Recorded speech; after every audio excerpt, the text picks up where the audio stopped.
Hello everybody, my name is Khushi Vashi and my topic for today is Women in the 21st Century of India.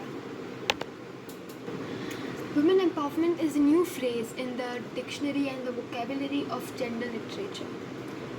The word is used in two broad senses, that is general and specific. In general sense, women empowerment is empowering women to all the opportunities that they are denied of just because they are women.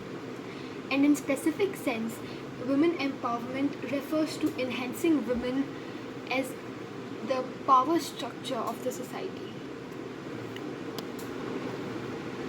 The word women empowerment essentially means that the women have the power or capacity to regulate their day-to-day lives in social, political and economic terms. Women today in 21st century are trying to understand their position in the society. They have become increasingly aware of the gender inequality that they have to face in every sphere of life, and they are seeking of ways to fight them. The Indian women have cast off her age-old shackles of male dominance and serfdom. She has come to her own terms and started scaling the ladders of social dominance with pride and dignity. Their voice is now as important as that of men, and they are becoming equal partners in breaking or dismissing a government.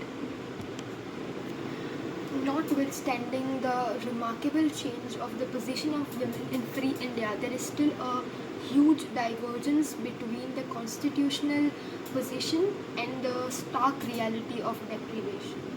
Whatever whiff of changes that has been brought in the free India, it has been only inhaled and exhaled by the women living in the urban areas. Their population in the rural areas are still untouched by these changes. They are still living in a miserable condition. They are still being exploited. They are still being materialized, commodified, and they are subjected to inhuman exploitation and discrimination. There is still a huge gap between the goals enunciated in the constitutions and laws and policies and what is the real situation of women in India. What are the reasons for this sorry state of affairs? Issues may be various and varied. However, there are some basic issues that needs a special mention. Lack of awareness, lack of social and economic development, lack of political will, lack of police enforcement, and lack of gender culture. Women must become literate and educate themselves as it is beneficial for them as well as their families. The family is woven around the women. She has to be up to the mark so that she could fend herself and her family in the hour of crisis.